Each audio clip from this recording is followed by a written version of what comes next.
రాష్ట్రంలో మహిళల గురించి, మహిళల భద్రత గురించి ఎంతో భద్రంగా మాట్లాడే యాంకర్ శ్యామల తెలంగాణలో మాత్రం బెట్టింగ్ కేసులో ఇరుక్కుంది. ఆ కేసు కొట్టేయండి మహాప్రభు అంటూ కోర్టుకు కూడా వెళ్ళింది. ఎలా చూడాలంటారు? అందరికీ నమస్కారం. ఈ బెట్టింగ్ శ్యామల అంటే ఆ పిల్ల టాటర్ మీద డాన్స్ చేసే అమ్మాయిగా మన యాంకర్కి వచ్చింది. ఈ అమ్మాయి వైసీపీ వాళ్ళకి ఏం కర్మ పట్టిందిరా స్వామి. రాజకీయ నాయకులు తెచ్చుకుంటే విలువ ఉండిద్ది. మీరేంద్ర నాయన నరసరావుపేట డ్యాన్స్ పార్టీ వాళ్ళు మొత్తం తెచ్చావు. ఆ శ్యామల అంటే అది బలి మొహలాగా ఉంది. దాన్ని అది ఏం మాట్లాడుతుందో తెలియదు. బెట్టింగ్ యాప్ల గురించి చెప్తుంది అంట. 1000 మంది పిల్లలు చనిపోయారు మీ బెట్టింగ్ యాప్ల వల్ల. శ్యామల నీకుంది, వేస్తారు నీకు. నువ్వేందో నేను గట్టిగా ఉన్నాను, వెనక మాకు అన్న ఉన్నాడు అని చెప్పి అనుకుంటున్నావేమో. అన్నలు తమ్ముళ్ళు రాంబాబులు ఎవడున్నాడు? నీకు వచ్చినప్పుడు నీకు ఇస్తారు. నువ్వు బెట్టింగ్ యాప్కి వాయిస్ చెప్పావంట కదా తల్లి, డబ్బులు ఇచ్చారంటగా. నువ్వు వాయిసే ఇచ్చావా, ఇంకేమైనా ఇచ్చావా? సిగ్గుండాలా. నువ్వు అమెరికా వెళ్ళి నువ్వు చేసి వచ్చింది డాలర్లకి. అసలు మీ నాయకుడు ఎట్టు ఒప్పుకున్నాడు సన్నాసాన మిమ్మల్ని? సిగ్గు చెరు లేకుండా ఏది మాట్లాడడానికి అమ్మ. మీరు ఏడన్నా డ్యాన్స్ పార్టీలు అయ్యేసుకోండి పండగలకి. మీకు రాజకీయాల గురించి ఎందుకు మాట్లాడతారు? ప్రశాంతంగా ఉంది అసెంబ్లీ, చక్కగా సరదాగా నవ్వుకుంటూ ఏకపాత్ర అభినయం అవన్నీ చేసుకుంటూ ప్రశాంతంగా ఉంటున్నారు. ఎంత సరదాగా పరిపాలన చేస్తున్నారు. ప్రశాంతంగా సరదాగా నవ్వుకుంటూ హ్యాపీగా పాలన సాగిస్తున్నారు. మీరెందుకు తల్లి లేనిపోయి గోలగోలు చేసి గబ్బు చేసుకున్నారు? కాదు, కేసు అయింది ఓకే, నా మీద కేసు కొట్టేయండి అంటూ తెలంగాణ కోర్టుకు వెళ్తే తెలంగాణ కోర్టు వాళ్ళు ఏం కేసును కొట్టేసింది వెళ్ళమ్మా విచారణకు వెళ్ళాల్సిందే అంటూ చెప్పారు. ఎలా చూడాలి మరి ఈ విషయాన్ని? కేసుకు ఆమె లేదండి, వాళ్ళ అమ్మ వచ్చింది. కేసు పెట్టినప్పుడు రావాలా? నాటకాలు ఏడేస్తే సరిపోయిద్ది. అక్కడ ఉంది రేవంత్ రెడ్డి, మొనగాడు కేసీఆర్నే ఉచ్చబోపిస్తున్నాడు. నువ్వెంత పావలా? శ్యామల వింటున్నావా? నువ్వు నీ స్థాయి పరిధిని మించి మాట్లాడుతున్నావు. వెనకేదో పెద్ద డాన్ ఉండాడని. నీ అనుకున్నాడు డాన్ కాదు, వాడు బూడాను. ఆ మాట అన్నారు ఏంటండి జగన్మోహన్ రెడ్డి అండి. ఆయన జగన్మోహన్ రెడ్డి నేను ఇక్కడ ఈ లోకల్ నాయకులు అనుకున్నా. ఈ మా స్థాయి కాదుగా. ఈ డ్యాన్స్ పార్టీగా ఇక్కడ ఏదైనా ప్రోగ్రామ్ ఆర్గనైజర్లు ఉంటారు వాళ్ళు అనుకుంటా. జగన్మోహన్ రెడ్డి జగన్మోహన్ రెడ్డి ఇట్టాడు బుడబుక్కల ఎందుకు తీసుకుంటాడు? ఆయనే కదండి అధికార ప్రతినిధి. ఆయన ఎందుకు ఇచ్చుంటాడు? సజ్జల రామకృష్ణారెడ్డి ఇచ్చుంటాడు. సజ్జల రామకృష్ణారెడ్డి ఉన్నారుగా టీము, వాళ్ళు ఇస్తారు. జగన్మోహన్ రెడ్డి దగ్గరికి వెళ్ళి జగన్మోహన్ రెడ్డి దగ్గరికి వెళ్ళడానికి కొడాలి నాని కానీ వీళ్ళు పెద్ద పెద్ద మొనగాళ్ళకే సజ్జల విజయసాయి రెడ్డికి వీళ్ళకే అపాయింట్మెంట్ లేదు. ఈ పావలా శ్యామలకి ఎవడిస్తాడా? ఈ అమ్మాయిని ఈడెవడో జాయిన్ చేసి ఉంటాడు. ఏమో చెప్పుకుంటుంది అసలు అధికార ప్రతినిధి అని. ఎవడు చూశాడు? నువ్వు చూసావా? సరే ఇవన్నీ ఓకే అండి. మీరు ఇందాక అసెంబ్లీ సమావేశాలు ఏదో బ్రహ్మాండంగా జరిగినాయి అంటారుగా. ఉప్పు లేని పప్పులాగా ఉంది, సప్పకుంది అని చెప్పి మరి అంబటి రాంబాబు ఫీల్ అవుతున్నాడు అండి. అబ్బా అన్నా రాంబాబు అన్నా నమస్తే. ఒక మాట మనలో మాట్లాడు, ఎందుకంటే మాకు దగ్గర ఎమ్మెల్యే నువ్వు. నేనేందో అన్నావు అనుకుంటానా? అసెంబ్లీలో ఉన్నప్పుడు ఒక్కటి తగ్గిందబ్బా. ఏదో నువ్వు పుష్ప సినిమాలో డైలాగ్ చెప్పినట్టు ఒక్కటి తగ్గింది. అది చెప్పేది పుష్ప కాదు, శెఖావత్. ఒక్కటి తగ్గింది అంటే బట్టలు కూడా చూశాడు అల్లు అర్జున్. గుర్తుందా? ఎందుకన్నా మనకి ఆ మాటలు. కానీ నువ్వు వేసిన డ్యాన్స్ ఎవడేలేపాడు తెలుసా? అసెంబ్లీ మొత్తం చేసిన వాళ్ళందరూ నీ ముందు బలాదు. వాళ్ళకి సిగ్గుందన్నావు, గదిలో వేశారు. మాటలు నాటకాలు అన్నీ గదిలో వేశారు. మనం ఒరిజినల్ అయినా నరసరావు సత్యనపల్లి మెయిన్ రోడ్ మీద వేసాం డ్యాన్స్. ఆ దమ్ము వాళ్ళకి ఉండొద్దు. వాళ్ళకేం సిగ్గు ఎక్కువ. వాళ్ళ గదిలోంచి బయటికి రారు, సావరు. వాళ్ళకి చెప్పినా అర్థం కాదులేనా. మన డ్యాన్స్ తర్వాత ఏదైనా ఏమయ్యా శకుని పాత్ర వేయాలా రాంబాబన్నా? నీకేమేయాలా? నీకు దుర్యోధనుడు అయితే కరెక్ట్గా చీరల బోర్లు లాగటానికి. దుశ్శాసనుడు అయితే నీకు కరెక్ట్గా ఉండేదన్నా. నువ్వు మాట్లాడే మాటకి ఆర్నారాయణ మూర్తిలాగా కన్నులు ఎగరేయటం, పెదాలు ఇట్టిట్టంటాం, డౌన్ చేయటం, హైట్ పెడతాం.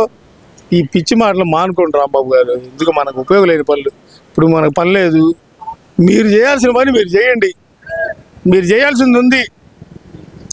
జూట్ మిల్లో అపార్ట్మెంట్లో ఉన్నారు బాధితులు, కొంత వందల మంది ఉన్నారు. వాళ్ళకి న్యాయం చేయ ముందు అది కడుక్కోండి. అసెంబ్లీలో నీకు శకుని పాత్ర వేస్తే బాగుండేది, దుర్యోధన పాత్ర నువ్వు చెప్పేది అండి వాళ్ళకే, వాళ్ళు తెలీదా? ఇగో ఒకటండి, వాళ్ళు 11 వచ్చిన వాళ్ళు ఉన్నారు, 11 మంది క్రికెట్ టీము. ఈ మిగతా వాళ్ళు ఓడిపోయిన వాళ్ళు 100 అంటుంటారు. అవన్నీ పట్టించుకొని వీళ్ళు పరిపాలన వదిలేస్తారా అయింది. 11 మంది క్రికెట్ టీం ఉండాలన్నారండి. మరి ఎమ్మెల్యేలా ఎమ్మెల్సీలా ఆటల పోటీలు జరిగినాయిగా, మరి క్రికెట్ టీం వేసుకుని జగన్మోహన్ రెడ్డి వెళ్ళొచ్చుగా, ఎందుకు వెళ్ళలేదు మరి? కెప్టెన్ గుంట్లో పోవాలా, దానికి ఎవడేం చేస్తాడు? కాదయ్యా, క్రికెట్ టీం రావడానికి అటు పక్క ఉంది ఎవరు? ఇండియా. వీళ్ళెవరు? నేపాల్ భోపాల్ వాళ్ళు వచ్చి వాళ్ళు ఏం ఆడతారు, చస్తారు. వీళ్ళు నాకు ఆట ఆడుకుంటారు. జగన్మోహన్ రెడ్డి గారు ఒక్క మాట చెబుతారండి, మీరు గతంలో 23 మంది వస్తే అసెంబ్లీలో మీకు ప్రతిపక్ష హోదా రాదు అని అన్నావు. రాదు అన్నప్పుడు చంద్రబాబు నాయుడు నాకు ప్రతిపక్ష హోదా ఏంటి అని ఎవరిని అడగలేదే. నువ్వేంది, ఉన్నది 11 మంది. ప్రతిపక్ష హోదా చంద్రబాబు నాయుడు ఎవరు ప్రజలు ఇవ్వాలా? 11 మంది వస్తే నీకు ప్రతిపక్ష హోదా వచ్చిద్దా? అది రాదు అన్న సంగతి నీకు తెలుసు, నీ పక్కన ఉన్న చెంచా గాళ్ళకి తెలుసు. జగన్మోహన్ రెడ్డి ఒకటి గుర్తుపెట్టుకో, ఇంతలా గిన్నె అయినా సరే చెంచా ఖాళీ చేసిద్ది. నువ్వు ఎంతలా డాన్ అయినా నీ పక్కన ఉన్న చెంచాలు నిన్ను ఖాళీ చేస్తారు. జాగ్రత్తగా ఉండు, వాళ్ళ మాటలు నమ్మగాక. నీ ఓనుగా నిర్ణయం తీసుకొని మాట్లాడినన్ని రోజులు ప్రజలు నిన్ను కొద్దిగా లైక్ చేశారు. నువ్వు ఎప్పుడైతే కాగితాలు తీసుకొని తమిళ సినిమా డబ్బింగ్ చెప్పినట్టు చెప్పావో మొత్తం నాశనమైంది. ఇప్పటికే నా మాట విని ఆ డబ్బింగ్ ఆర్టిస్టులు తీసేయి, వీళ్ళందరూ వేస్ట్ క్యాండిడేట్లు. ఇవన్నీ ఒక ఎత్తు అనుకుందాము. ఏ విడతల రజనీ చేస్తున్న వ్యాఖ్యలు ఏదైతే కనుక మర్రి రాజశేఖర్ గారు రాజీనామా చేశారో, ఈ 4 సంవత్సరాలు రెడ్ బుక్ మీద మీరు పోరాటం చేస్తే మీ విలువ పెరిగేది అంటూ ఒక వ్యాఖ్య అయితే చేసింది. రెడ్ బుక్ మీద పోరాటం ఏమంటారు అసలు? ఎవరు రెడ్ బుక్ మీద పోరాటం చేస్తుంది? విడతల రజనీ కూడా చేస్తున్నారు. చెయ్యమ్మా, అది ఒక స్వాతంత్ర సమరయోధం, నువ్వు చెయ్యి. రెడ్ బుక్లు ఏముంది? మంద కూడా ఉందిలే, మంద కూడా మురిగిపూడిలో స్థలాలు కబ్జాలు అవన్నీ ఉన్నాయి.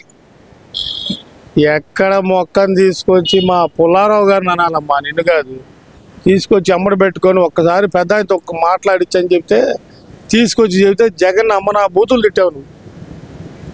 అట్లాంటి దానివి సీట్ ఇవ్వలేదని చెప్పని అడిపోయి పుల్లారావు గారికి ఎన్నుపోటు పొడిచావు. పుల్లారావు నీకే కాదు, మాకే కాదు ఫ్యామిలీ, నీకు ఉందన్నావు.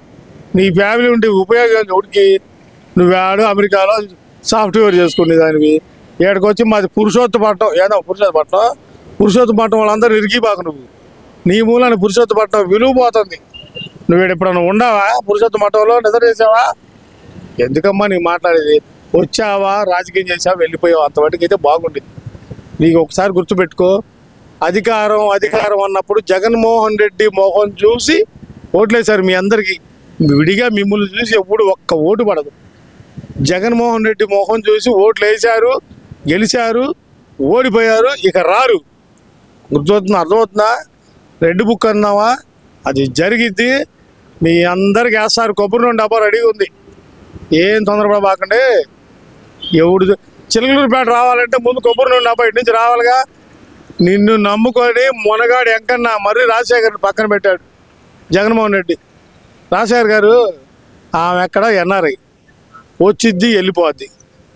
అరే స్థానికుడు లోకల్, చంటిగాడు లోకల్ అన్నట్టు మర్రి రాజశేఖర్ లోకల్.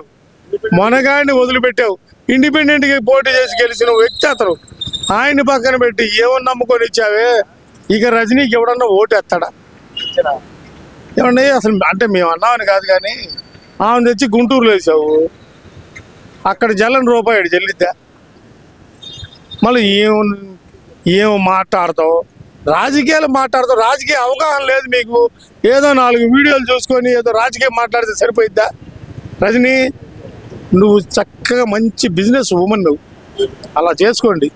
మీరు లేనిపోయింది రెడ్ బుక్, లోకేష్ అసలే వాళ్ళు కాలుతున్నారు. నువ్వు కొద్దిగా పెట్రోల్ పోసావంటే మండిద్ది. ఎందుకు లేనిపోయింది తలగా నొప్పి? కుంకుడికాయలు కొట్టి గుండాయిని గూట్లో పెట్టాలా, నెత్తిని పెట్టుకోకూడదు. గుర్తుపెట్టుకో. ఓవరాల్ గా చూస్తే గనక మరి వీళ్ళు ఎందుకని ఇంత ఫ్రస్ట్రేషన్ అవడానికి గల కారణం ఏమనుకోవచ్చు అంటారు అసలు? ఎవరు ఫ్రస్ట్రేషన్? వైసీపీ నాయకులు అందరూ. ఏవా అసలు ఏందా నువ్వు అడిగేది? వాళ్ళు ఏమైనా గెలిస్తే కొద్దిగా ఊపు ఉండిద్ది. వాళ్ళు ఓడిపోయారు, అసలు మొనగాళ్ళు ఓడిపోయారు. ఓడిపోయి ఏడుతున్నారు. ఒక పక్క ఏడిసేవాడిని నువ్వు ఇంకా ఏడిపిస్తావేంది? వాళ్ళు ఏడుతున్నారు, ఉద్యోగాలు లేవు. వాడు అన్నాడు నిన్న, వాడు గుడివాడు కాండు ఏమన్నాడు, మాకు ఉద్యోగాలు ఉండేది పీకి పక్కన దిగారు, మేమేం చేస్తామన్నాడు. ఉద్యోగాలు ఉన్నప్పుడు పీకిది మాత్రం ఏముందిరా గడ్డం? సరే మాకైతే మిమ్మల్ని తిట్టాలని కడుపు ఇంతలో నిండిపోయింది బూతు మాటలు. కానీ మా పెద్ద ఆయన తిట్టకాకండి, వాళ్ళని తిడితే సానుభూతి వచ్చింది, వద్దు ఆ పని చేయొద్దు అన్నారు. మీ ఓళ్ళు తిట్టి మాకు అధికారం అప్పచెప్పారు, మేము తిట్టి మీకు అధికారం అప్పచెప్తామని అనుకుంటున్నారేమో, కానీ ఆ పని చెయ్యం. మీకు అంత సీన్ లేదు. మీరు అనుకుంటున్నారు ఇంకొద్దిగా రెచ్చగొడితే తిడతారని. అమ్మడు రాంబాబు గారు, నువ్వు రెచ్చగొడుతున్నావు కదా, సెగ్గుని ఎత్తే బాగుంటుంది అనగానే జనాలందరూ అబ్బా రాంబాబుకి సంజన సుకన్య ఆ సన్నాసోడు ఇవన్నీ తిడతామని అనుకుంటావా? మేము తిట్టమండి, మాకెందుకు, మీరు అరిచేది అరవండి, ఏనుగు వెళ్తా ఉండిద్ది. మీరు అమ్మడమండి అంతసేపు అమ్మడపడ్డా మీరు చేసేది ఏం లేదు అన్నాడుగా జగన్. ఇది కూడా అదే పరిస్థితి. అక్కడ ఇద్దరు ఉన్నారు.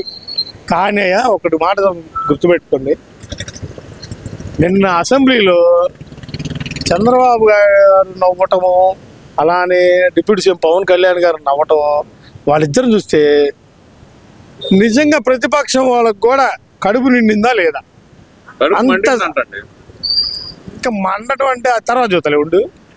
ప్రతిపక్షం వాళ్ళు కూడా ఇంత బాగా నవ్వుతారా అనుకున్నాం. కానీ మన నవ్వు అది ఒరిజినల్. మనకే ఒక నవ్వు ఉంది, ఆర్టిఫిషియల్ నవ్వు. ఇంకా సచ్చినా పెళ్ళైనా దినమైనా ఏదైనా ఒకటే నవ్వు. సజ్జల రామకృష్ణారెడ్డి గారు జగన్ నాశనం చేసావు. మొనగాడు ఎంకన్నా 3 తరాల నుంచి ఉన్న విజయసాయిరెడ్డి నిలబొట్టావు. జగన్మోహన్ ఆయన చెప్పాడుగా, మీ క్వార్టరీ అంటే పక్కన సన్నాసి బ్యాచ్ ఉంది, ఆ బ్యాచ్ని వదిలించుకోమని. మీరు బారు ఆయన ముఖ్యమంత్రిని కానీ, ముఖ్యమంత్రి అవ్వటం అనేది మాత్రం అసాధ్యంలే. కానీ మీరు ఏమైనా మంచి చేస్తే జరిగిద్ది. ఇవో ఉదాహరణ చెప్తాను వినండి. ఇవాళ ఈ గుంటూరులో 3 మొనగాళ్ళు వచ్చారు. మొనగాడు పెంసాని చంద్రశేఖర్ గారు వచ్చాడు. 60 సంవత్సరాల చరిత్ర కలిగిన గుంటూరు చరిత్రలో ఇక్కడ బ్రిడ్జిని పడగొట్టి రోడ్డు విశాలంగా చేస్తూ ప్రజల సౌకర్యం కోసం అన్ని అభివృద్ధి పనులు చేస్తున్నాడు. పక్కన 2 టౌన్ ఎమ్మెల్యే గల్లా మాధవి గారు ఉన్నాడు. ఆమె ఉంది. మరి ఆమెను ఏమనాలో మాకు అర్థం కావట్లేదు. ఆమె పని రాక్షసులాగా ఉంది. ఆమె పొద్దున్న 6:30కి మున్సిపాలిటీ వాళ్ళు 5:30కి వెళ్తుంటే 6:00కల్లా వెళ్ళిపోతున్నాడు వెనకాల పడి ఆమె బండి వేసుకొని. ప్రతి వార్డు తిరుగుతున్నారు. ఎప్పుడన్నా మీ వైసీపీ ఎమ్మెల్యేలు అట్లా తిరిగారా? చూడండి, మాధవి గారిని చూసి బుద్ధి తెచ్చుకోండి. చిన్న పని ఉన్నా సరే వెళ్ళి పరిష్కారం చేస్తుంది. అట్లానే మన వంటోను నజీర్ అహ్మద్ గారు రావటం లేటుగా వచ్చినా లేటెస్ట్గా వచ్చాడయ్యా.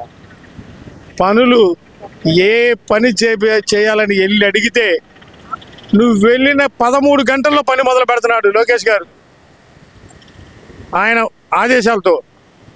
నజీర్ అహ్మద్ గారు నిన్న మా ఇంటి దగ్గర ఒక గుడికి రోడ్డు శంకుస్థాపన చేశాడు.